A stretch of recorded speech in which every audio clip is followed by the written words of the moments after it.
গড় আমার স্বর্গ ছবিটি পরিচালনা করেছেন জহিরুল হক আর গড় আমার স্বর্গ ছবিতে অভিনয় করেছেন জসিম, ববিতা, আহমেদ শরীফ, আনোয়ার হোসেন, কায়েস, পরাণবাবু এবং আরও অনেকেই অভিনয় করেছেন গড় আমার স্বর্গ ছবিতে।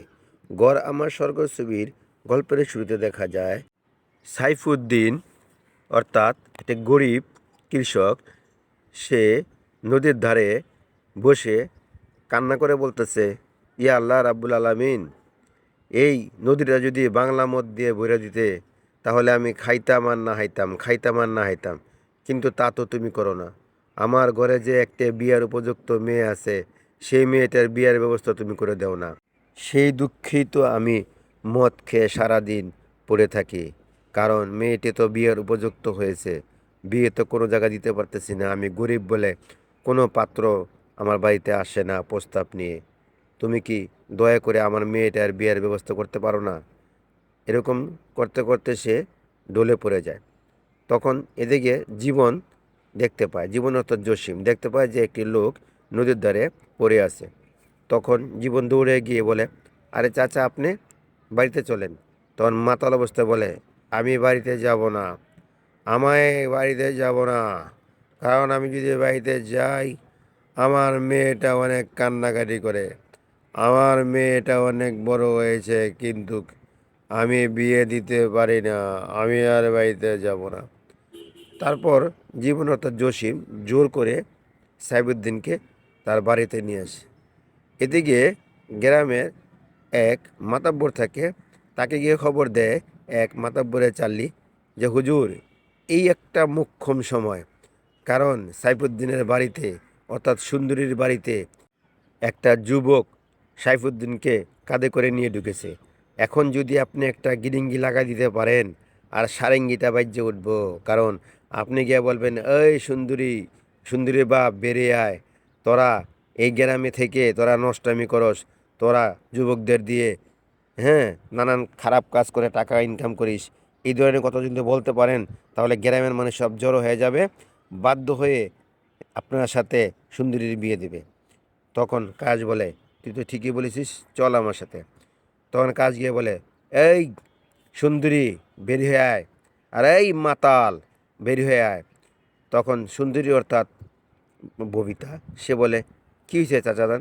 কয়, চাচা চাচা পড়ে, আগে বল তোর ঘরে এই জুয়ান যুবকটাকে তোরা, ও বুঝতে পারছি, তুই টাকা কামাস রাতে জুয়ান যুবক ঘরে ঢুকাই ঢুকাই না, তোর টাকা কামান সুরাচ্ছি, আর এই মাতাল এদিকে আয়। তখন সাইবুদ্দিন বলে, হুজুর কি হয়েছে?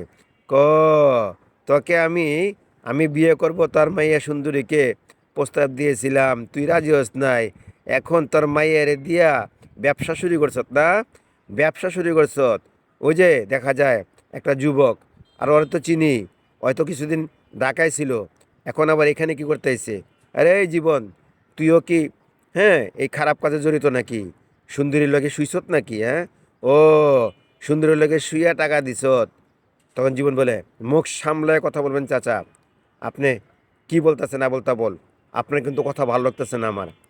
তখন কাজ বলে, ও ভাল লাগবো কেন, তা ভাল লাগবো কেন, আপনারা যা খুশি তাই করবেন।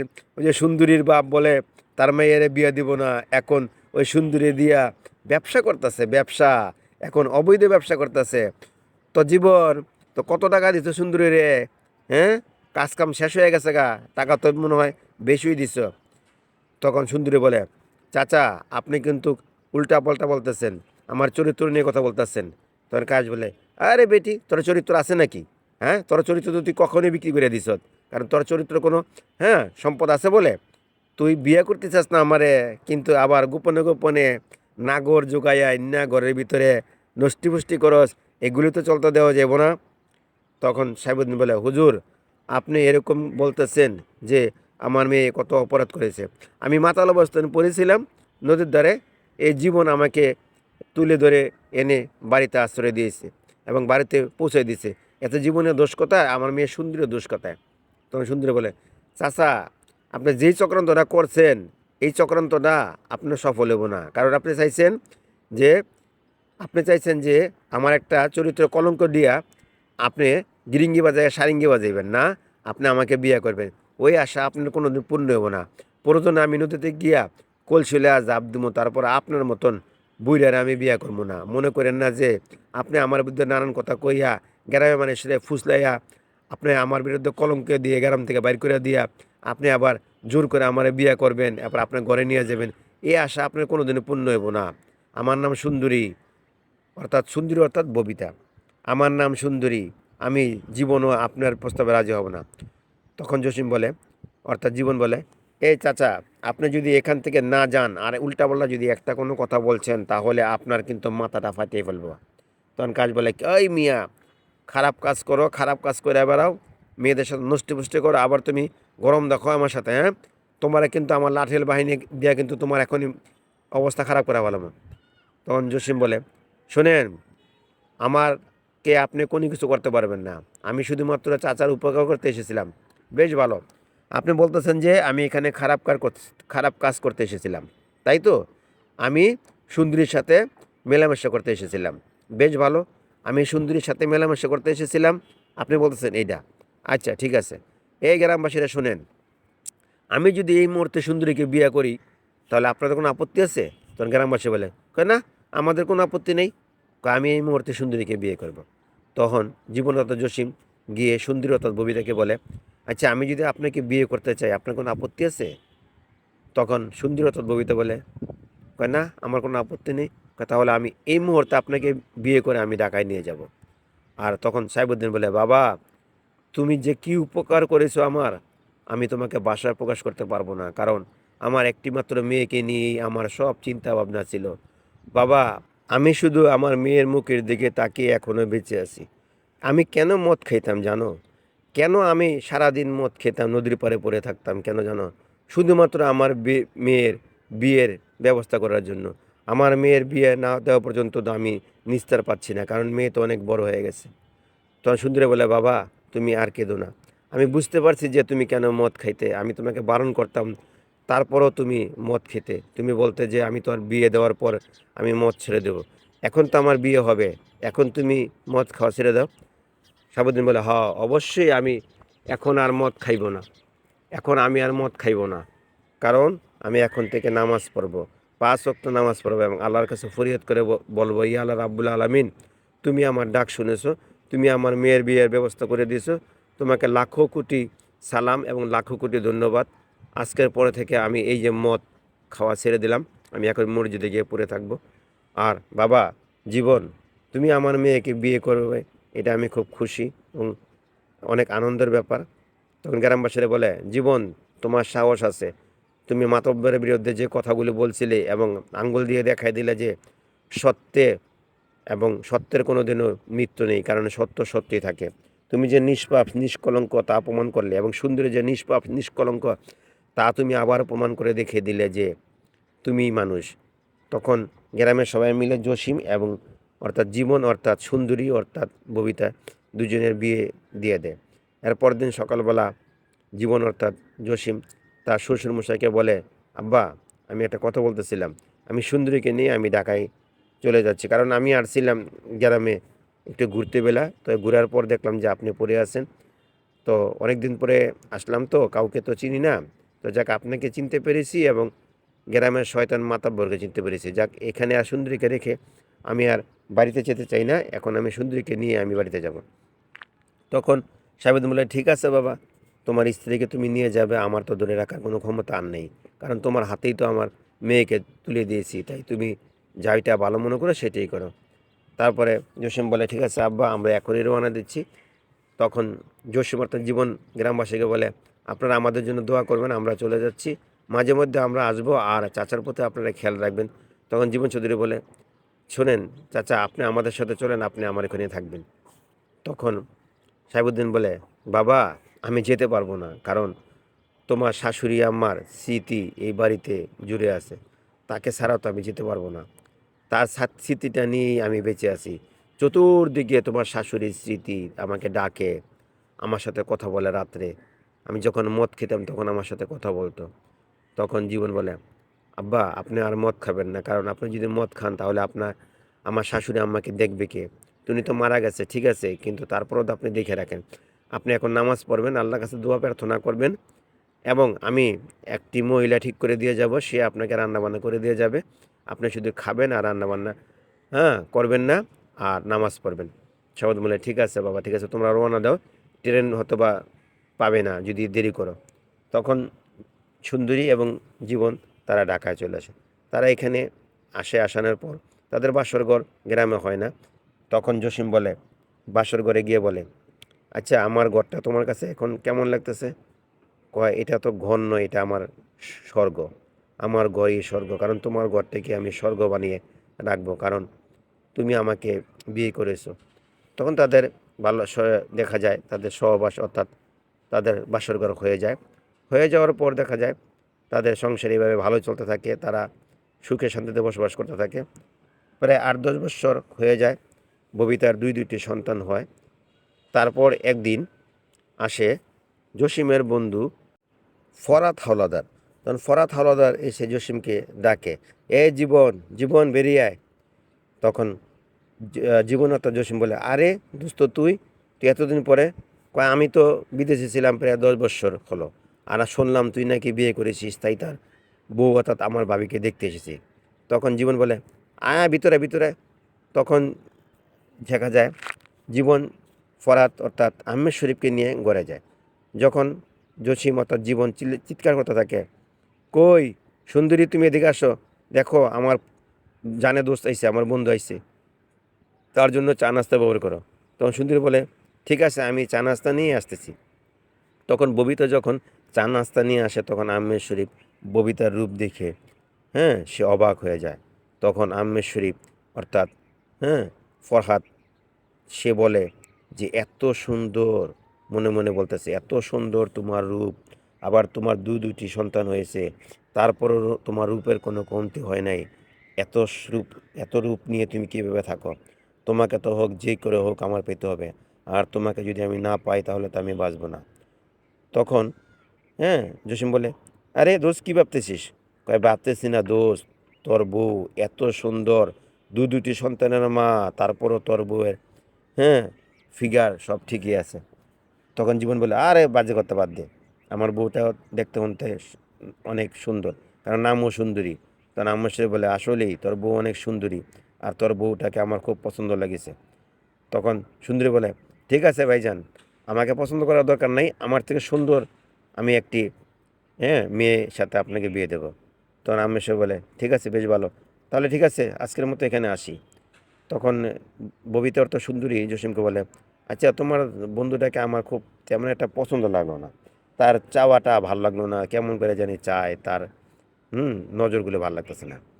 এদিকে ফরহাদ গিয়ে মাহবুব খানকে বলে, শোন, জীবনের বউটা অনেক সুন্দর, তার রূপ আমাকে পাগল করে ফেলেছে, তাকে যে কোনো মুহূর্তে আমি চাই। আমি জীবনকে ফোন করে আনবো আমার অফিসে, আর তুই তোর বন্ধু মিলে তুই জীবনের বউকে জড়াজড়ি করবি, আর তোর এক বন্ধু ছবিগুলো তুলবে, এবং জড়াজড়ি এরকমভাবে করবি যাতে ছবিগুলি জীবন দেখে তার বউ সুন্দরীকে তাড়িয়ে দেয়, তখন আমি সুন্দরীকে বিয়ে করব। কথাটা বুঝতে পারছিস? হ্যাঁ বড় ভাই, বুঝতে আমার ভুল হয়নি। ঠিক আছে, তাহলে আমরা রওনা দেই, আর আপনি জীবনকে ফোন করে আপনার অফিসে ডেকে পাঠান। তখন হ্যাঁ ফরহাদ অর্থাৎ আহমেদ শরীফ জীবনকে ফোন দেয়, দোস্ত, তোর সাথে একটা ব্যবসার আলোচনা আছে, তুই আমার অফিসে চলে আয়। তখন জীবন বলে, ঠিক আছে দোস্ত, আমি আসতেছি। তখন দেখা যায় জীবন অর্থাৎ সুন্দরীকে বলে, আমি আমার বন্ধুর কাছে যাচ্ছি, আসতে একটু দেরি হবে, তুমি সাবধানে থেকো আর দরজাটা আটকে রেখো। কেউ যদি আসে তুমি বলো যে আমার স্বামী বাড়িতে নেই, পরে আসবেন। তখন এই কথা বলে জীবন চলে যায়। আর এদিকে মাহবুব খান এবং তার বন্ধু আমিরাকে নিয়ে আসে। তখন বলে, সুন্দরী ভাবি, সুন্দরী ভাবি। তখন ববিতা বলে, কি হয়েছে ভাইজান? কয়েকটা গেটটা খোলেন, এক কাপ চা খাইতে আসছি আপনার বাড়িতে। আর জীবন ভাই কোথায়? কয়, উনি তো অফিসে চলে গেছে। আচ্ছা। তখন সুন্দরী বলে, ও ভাই, আপনারা আসেন, ভিতরে আসেন।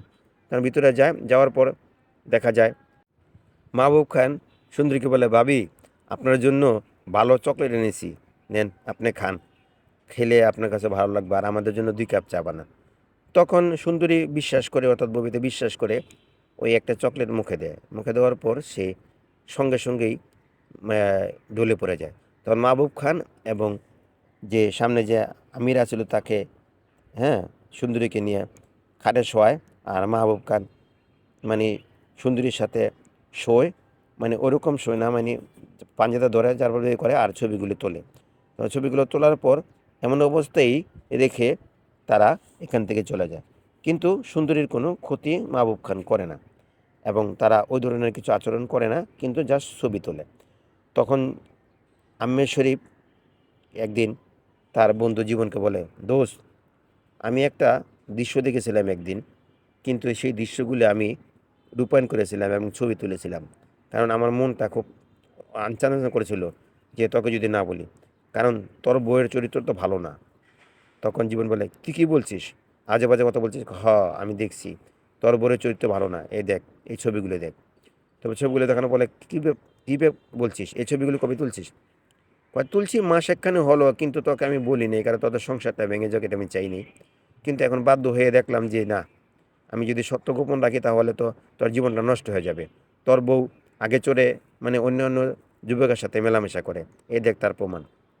তখন জসিম এক পর্যায়ে সেখান থেকে চলে যায় সুন্দরীদের বাড়িতে। সেখানে গিয়ে ববিতাকে নানান মারধর করে এবং নানান অপবাদ দিয়ে বের করে দেয় দুটি সন্তান সহকারে। তখন ববিতা বাধ্য হয়ে, বাধ্য হয়ে চলে যায় তার দুইটি সন্তান নিয়ে। আর এমন সময়ে আম্মের শরীফ তার দলফল দিয়ে ববিতাকে তার আস্থানে নিয়ে গিয়ে বলে, শোন সুন্দরী, আমি সব তোদের সংসার ভেঙেছি কেন জানোস? তোদের সুখের সংসার, সুখের স্বর্গ কেন ভেঙেছিলাম? শুধুমাত্র তোর সাথে আমি একটি রাত থাকবো আর তোকে আমি আদর করব। তোকে বলেছিলাম যে তুই আমার কথা রাজি হয়ে যা, কিন্তু রাজি হস নেই। এখন তোর সংসারটা আমি ভেঙে দিয়েছি, এখন কেমন হলো? এখনও সময় আছে, তুই আমার ঘরের স্ত্রী হয়ে থাক, আর জীবনকে আমি এই দুনিয়া থেকে সরিয়ে দেব, তোকে না পেলে বাঁচবো না। তখন সুন্দর বলে, শয়তান, আমার দুইটি সন্তান আছে, আর তুই আমাকে বিয়ে করার জন্য পাগল হয়ে গেছিস। তুই তো আমাকে বিয়ে করার জন্য পাগল হস নাই, কারণ তুই আমার সাথে মেলামেশা করে আমাকে লাথি মেরে ফেলে দিবি, এটি হলো তোর উদ্দেশ্য। তোর আশা কোনো দিনে পূর্ণ হবে না রে শয়তান। তখন সুন্দরী অর্থাৎ আমেশ্বরকে থাপ্পড় মারে, থাপ্পড় মারার পর একটা ছুরি নিয়ে বলে, যদি আরেকটা বার সামনে এসেছিস তাহলে তোকে মেরে ফেলবো। এই কথা বলে ববিতা সেখান থেকে চলে যায় তার সন্তানদের নিয়ে চলে যায়। আর এমন সময় দেখা যায় একটি লোকের গাড়িতে অ্যাক্সিডেন্ট হয়, সেই লোকটি থাকে জাবেদ। তখন ববিতাকে নিয়ে হাসপাতালে চলে যায় জাবেদ, আর সন্তানদের নিয়ে চলে যায়। তখন ববিতার সব ঘটনা খুলে বলে। তখন জাবেদ বলে, ঠিক আছে বোন, আমি তোমাকে আজকের পর থেকে তোমাকে বোন বলে ডাকবো, আমি তোমার বড় ভাই। আর তোমাকে আমি যেভাবে বলবো ঠিক তুমি সেভাবে কাজ করবে, কারণ জীবন তোমার রূপে একবার পাগল হয়ে আবার তোমার কাছে ছুটে আসবে। আমি তোমাকে কথা দিচ্ছি, তোমাকে আমি এমন সাজাবো, এমনভাবে তোমাকে তৈরি করব যা তুমি কখনো কল্পনা করতে পারবে না। তোমরা তো এতদিন অনেক কষ্ট করেছো, অনেক অপমাননায় থেকেছো, না খেয়ে থেকেছো, এবং তোমার ছেলেমেয়েরা অনেক ভিক্ষা করেছে ক্ষুধার জ্বালায়, কিন্তু আর করতে হবে না, তুমি শুধু আমার কথা মতো শুনবে। তখন সুন্দরী অর্থাৎ ববিতা বলে, ঠিক আছে, আমি আপনার কথা শুনবো ভাইজান। তখন দেখা যায় এক পর্যায়ে সুন্দরী অর্থাৎ ববিতা রূপসী এবং আরও সুন্দর হয়ে যায়। সে নাচ গান করে সে সারা ঢাকা শহরের নাম হয়ে যায়। তখন জসিম একদিন ছবি দেখতে পায় ববিতা সুন্দরীর। তখন জসিম গিয়ে রামেশ্বরকে বলে, দোস্ত, সুন্দরী তো এখন স্টার হয়ে গেছে, সে তো নাচ গান করে ভালো টাকা ইনকাম করতেছে, আসলে এরকম হলো কেন? তা রামেশ্বরী বলে, দোস্ত, এত খারাপ মেয়ে, আমাকে বলেছিলাম না যে তোর বউ ভালো না, নিশ্চয়ই আর খারাপ। কয়, আমিও তাই মনে করেছি, কারণ আমার সন্তান আমার কাছে এসেছিলো, তাদেরকে আমি দূর দূর করে তাড়িয়ে দিয়েছি, কারণ আমি বলেছি যে তোরা আমার সন্তান না, তোরা পাপের সন্তান। তোর মা অবৈধ খারাপ কাজ করতো এবং তোর মা কলঙ্কিনী, তোর মা তোর চরিত্র ভালো না, তাকে তাড়িয়ে দিয়েছি। তখন আম্মের শরীফ অর্থাৎ হ্যাঁ ফরহাদ বলে, খুব খুব ভালো কাজ করেছিস, কারণ তোর বউ তো অনেক খারাপ চরিত্রের লোক। তখন আম্মের শরীফ যখন জীবন অর্থাৎ জসিম চলে যায়, তখন আম্মের শরীফ অর্থাৎ ফরহাদ বলে, শোন, তোর বউকে আমি একদিন না একদিন ধরে আনবো, আর এনে আমার মনের ইচ্ছা পূরণ করব, কারণ আমার একটাই স্বপ্ন, তোর বউয়ের সাথে আমি একদিন না একদিন রাত কাটাবো, আর সেদিন পর্যন্ত আমার নিস্তার হবে না। তখন জসিম একদিন রাস্তাতে যাচ্ছে, দেখা যায় জাবেদের সাথে ববিতা কান দিয়ে ধরে ধরে যাচ্ছে। তখন জসিম গিয়ে ববিতাকে বলে, সুন্দরী, কেমন আছো? তখন ববিতা বলে, ভালো আছি। কই, দেখছি যে বাড়ি তোমার ব্যবসা জমে গেছে, তুমি যে কলঙ্ক নিয়ে তার কোনো প্রমাণ আমি আজও পেলাম। তখন ববিতা বলে, তুমি ভুল করতেছো, তুমি একদিন না একদিন বুঝবে যে আমি কলঙ্ক ছিলাম নাকি আমি ভালো ছিলাম। তখন জাভেদ বলে, আপনি কি? তখন ববিতা বলে, এ আমার স্বামী। তখন জাভেদ বলে, আপনি যে সুন্দরীকে বিয়ে করেছিলেন আপনি এটা কপালের ভাগ্য, আর আপনি ভুল বুঝে সুন্দরীকে তাড়িয়ে দিয়েছিলেন। তখন জসিম বলে, আর উল্টাপাল্টা একটা কথা বলবেন না, আপনি কি বলতে চাইতেছেন? কয়, শোনেন, আপনার স্ত্রী অনেক সৎ এবং ভালো, আপনি ভুল করতেছেন। এ আমার ছোট বোন। আর সুন্দরী বলে, এ আমার বড় ভাই। তখন জসিম বলে, কি বলতেছেন? কহ। তখন সুন্দরী বলে, তুমি একদিন না একদিন বুঝবে যে আমি কি তোমার কি ছিলাম। তখন জসিম বাড়িতে চলে যায়, গিয়ে নানান কল্পনা করতে থাকে ববিতাকে নিয়ে যে আমি কি ভুল করতেছি। তখন একদিন জসিম যায় মানে আহমেদ শরীফ তার বন্ধুর অফিসে। এখন জসিম মাহবুব খান বলে, শোন, আমি যে সুন্দরীর বিরুদ্ধে যে কলঙ্কিনীর একটা ছাপ দিয়েছিলাম, তরে দিয়া যে হ্যাঁ অবৈধ কিছু ছবি তুলেছিলাম, এখন আমি যদি পুলিশকে এই কথা বলে দেই যে তুই খারাপ কাজ করেছিস, তোর ছবিগুলি তুই জীবনের বকিতে তুলেছিস, তাহলে কেমন হবে রে মাহবুব খান? কয়, বস না কয় ভাই, শোনেন, আমি তো আপনাকে বস বলে জানতাম, কিন্তু আপনি আমাকে ভাইয়ের কথা বলেছিলেন। ভাই শোনেন, আমি আপনার কাজ ছেড়ে দেবো, কারণ আমি এখন থেকে সৎ কাজ করব, কারণ আমি একটা অন্যায় করেছিলাম। জীবন ভাইয়ের সাথে, জীবন ভাইয়ের স্ত্রীর সাথে কিছু ছবি তুলেছিলাম, নোংরা ছবি, এবং আপনার কারণে। কিন্তু আমি চাই এখন আমি 5 ওয়াক্ত নামাজ পড়বো, আল্লাহর কাজ করব, কারণ আমি আর কোনো খারাপ কাজ করব না, আপনার সাথে আমি থাকবো না। এই কথাটা বলতে এসেছিলাম, আবার আপনি আমাকে ছবির কথা বলতেছেন যে আমি ছবি তুলেছিলাম জীবন ভাইয়ের সাথে। তখন আমির শরীফ বলে, শোন, আমার কথা যদি অমান্য করিস তাহলে তোকে জেলে যেতে হবে, এবং এই ছবি দেখে তোকে জেলে আমি নিয়ে যাব। আর যদি আমার কথা শুনিস তাহলে হ্যাঁ তুই বেঁচে যাবি, কারণ জীবনের সংসারটা আমি ভেঙেছি, কারণ একমাত্র হ্যাঁ জীবনের স্ত্রী রূপে আমি লালসায় মুগ্ধ হয়েছিলাম, আজল মুগ্ধ। কিন্তু আমি এখনও সুন্দরীকে পাচ্ছি না। যেদিন সুন্দরীকে পাবো, সুন্দরীর সাথে আমি একদিন না একদিন মেলামেশা করে তাকে আমি ছেড়ে দেবো, তারপর আমি তোকে মুক্ত করে দেবো। কিন্তু সুন্দরীকে আমার কাছে এনে যে, আর যদি সুন্দরীকে এনে না দিতে পারবি তাহলে এই তোর ছবি কিন্তু আমি থানায় দিয়ে দেবো, আর তুই যে খারাপ কাজ করে বেড়াতিস সেটা আমি বলে দেবো। কয়, না, আমি সুন্দরীকে আনতে পারবো না। এমন সময় দেখা যায় জসিমের সে আহমেদ শরীফকে ইচ্ছা রকম মারে, আর মাহবুব খানকে মারে। তখন মাহবুব খান বলে, দেখো ভাই, আমার কোনো দোষ নেই, সব কাজ আমার দিয়ে করেছে। তখন মারার পর হ্যাঁ আহমেদ শরীফ সেখান থেকে পালিয়ে যায়। পালিয়ে যাওয়ার পর আহমেদ শরীফ সেখান থেকে চলে যায়। তখন জসিম সরাসরি চলে যায় সুন্দরী অর্থাৎ তার স্ত্রীর কাছে। তার স্ত্রীকে গিয়ে বলে, আমি ভুল করেছিলাম, অন্যায় করেছিলাম, তুমি আমাকে ক্ষমা করে দাও, আর আমার সন্তানদের সাথে আমার দেখা করার সুযোগ করে দাও। তখন সুন্দরী বলে, কয়, না, তুমি ভুল করো নাই, তুমি আমাকে অনেক অপমান করেছো, অনেক লাঞ্ছনা দিয়েছো, অনেক কষ্ট দিয়েছো, তাই আমি তোমার সাথে যাব না। তখন জাভেদ বলে, যা ভুল করেছে সে স্বীকার করেছে, তাকে মেনে নে। তার সন্তানরা তাকে বলে যে, না আব্বু, আমরা তোমাকে মানি না। তখন জসিম তার ছেলে মেয়েকে অনেক বোঝানোর পর দেখা যায় তারা হ্যাঁ মেনে নেয়, এবং ববিতা এবং জসিমকে মিলে যায়, তারা আবার দুজন এক হয়ে যায়। হ্যাঁ, তখন একদিন ববিতা বলে যে, তুমি যে আমাকে ভুল বুঝেছিলে, তুমি যে আমাদের সুখের সংসারটা এবং আমার সংসার এবং আমার স্বর্গটাকে তুমি হ্যাঁ নষ্ট করে দিয়েছিলে, সেটা প্রায়শ্চিত্ত তুমি করেছো। তখন জীবনত জসিম বলে, হ হ, আমি করেছি, অনেক করেছি, কারণ আমার বন্ধুর কথা শুনে এবং আমার বন্ধুকে বিশ্বাস করে এবং তোমার বিরুদ্ধে যে ছবিগুলো তুলেছিল সেই ছবিগুলি একটি চক্রান্ত, একটি মহল, একটি চক্রান্ত করেছিল তোমাকে ভোগ করার জন্য, এবং তোমাকে তার পছন্দ লেগেছিল সেই দুষ্কৃতিকারী লোক তোমাকে নষ্ট করার জন্য সে চেষ্টা করেছিল। তারপর হ্যাঁ আমাকে উল্টাপাল্টা বুঝিয়ে এবং উল্টাপাল্টা ছবি দেখে আমার বিরুদ্ধে অনেক কিছু কথা বলেছিল তোমার বিরুদ্ধে। তখন আমি বাধ্য হয়ে তোমাকে হ্যাঁ আমার বাড়ি থেকে তাড়িয়ে দিতে কোনো দ্বিধাবোধ করিনি। তখন ববিতা বলে, আমি বুঝতে পেরেছিলাম, আমি তোমাকে ওই দিনই বলেছিলাম যে তোমার বন্ধুর চাওয়া এবং তার আহ, কোনোটাই আমার কাছে ভালো লাগতেছে না, সে মনে হয় আমার খারাপ লোক। তুমি বলেছো, না, আমার বন্ধু এরকমই, আর আমার বন্ধু এরকম কোনো খারাপ কাজ করতে পারে না। কিন্তু দেখছো, এখন দেখছো, যাকে বিশ্বাস করেছিলে সেই তোমার ঘরের ভিতরে আগুন দিল। আর আমাদের সংসারটা এতদিন আমার ভালোই চলছিল, কিন্তু এখন দেখো আমরা প্রায় 60 বছর ধরে আমরা দূরে ছিলাম, এবং আমার সংসার ছিল স্বর্গ, আর সেই স্বর্গ নেমে এসেছিল হ্যাঁ দোজক। আর এই দোজকে এখন আমরা জ্বলে পুড়ে ছারখার হয়ে আঙ্গার হয়ে গেছি 60 বছর।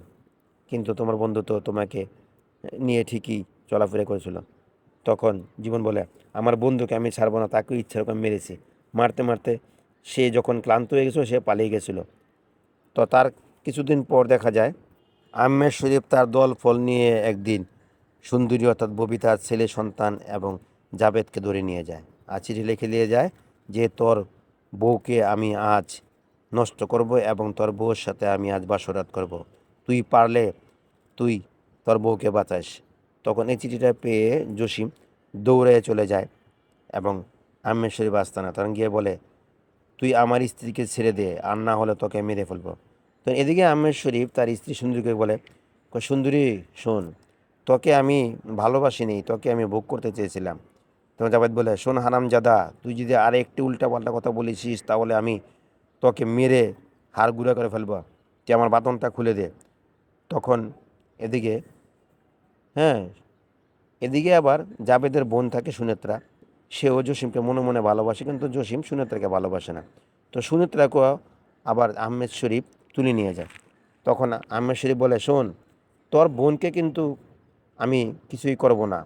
আর এই তোর বোন এই বোন তোর পালিত বোন সুন্দরী আছে না, তাকে আমি অনেক কিছু করব। কিন্তু তোর বোন কিন্তু আবার এই জায়গা আমাদের বন্ধু জীবনকে কিন্তু ভালোবাসে, এটা কিন্তু আমি প্রমাণ আছে আমার কাছে। এবং জীবন তোর বোনকে কখনোই ভালোবাসে নেই। তোর বোন তো একজন ড্যান্সার ছিল, সে নানান জায়গায় ড্যান্স করে বেড়াতো, কিন্তু জীবনে এতে রাজি হয়নি। এখন তোর এই বোনকে নিয়ে আমি শুরু করব নাকি তোর ওই বোনকে দিয়ে শুরু করব? জাভেদ বলে, হারাম জাদা কুত্তার বাচ্চা, তোকে আমি যদি একবার ছাড়াবে তোকে মেরে ফেলবো। তখন জসিমকে বলে, শোন শোন ফরহাদ, তুই আমার জীবনে অনেক ক্ষতি করেছিস। তুই আমার বউর বিরুদ্ধে মিথ্যা কলঙ্ক চাপিয়েছিস এবং তুই আমার বউকে কলঙ্কিনী বানিয়েছি, আমার কাছ থেকে তাড়িয়ে দিয়েছিলি। আমার সন্তানরা না খেয়ে রাস্তা রাস্তায় ঘুরে বেড়েছিল, চলতে পারে নেই। আমার স্ত্রী বাধ্য হয়ে এসে মডেলিং জগতে পা দিয়েছিল। আমার সন্তানরা ভিক্ষা করেছিল রাস্তায় রাস্তায়। আমার সন্তানদের আমি বিশ্বাস করে নিয়েছি আমার সন্তান। তোর কারণে সব কিছু হয়েছে, আর তুই আমাদের জীবনটাকে নষ্ট করে দিয়েছিস। আজ তোরা রক্ষা নেই কুত্তার বাচ্চা। আর জসিম সে মুহূর্তে গিয়ে আহমেদ শরীফ তার দলফলকে ইচ্ছার ওপর মারতে থাকে। মারতে মারতে আহমেদ শরীফ ক্লান্ত হয়ে পড়ে যায়। এক পর্যায়ে জসিম তাকে মারতে মারতে ছাদের উপর নিয়ে যায়। আর আহমেদ শরীফ মায়ের খেয়ে ছাদ থেকে লাফ দিয়ে সেখানে আহমেদ শরীফ পড়ে মারা যায় এবং তার দলফলকদের পুলিশে গ্রেপ্তার করে এবং জাবেদ, ববিতা তাদেরকে ছাড়িয়ে নিয়ে যায়। এদিকে দেখা যায় সুনেত্রা এবং একজনের গুলিতে সে মারা যায়। সুনেত্রা তখন বলে, জীবন ভাই, আমি তোমাকে ভালোবাসতাম, কিন্তু তোমাকে আপন করে পাইনি। আমি জানতাম না যে তুমি বিবাহিত, তারপর আমি তোমাকে ভালোবাসতাম। তখন জাভেদ কান্নাকাটি করতে থাকে এবং ববিতা কান্নাকাটি করতে থাকে। জসিমও চোখের পানি ফেলে এবং জসিম ববির সাথে সাথে আবার মিলে যায়, জাভেদ মিলে যায়। তারা সবাই সুখে শান্তিতে বসবাস করতে থাকে। তখন ববিতা বলে, এইটাই আমার স্বর্গ, ঘর আমার স্বর্গ। পরিচালক জহির খুব সুন্দর করে ছবিটা পরিচালনা করার পর সফলতা পায় এবং ছবিটা সুপার ডুপার হিট হয় সেই সময়।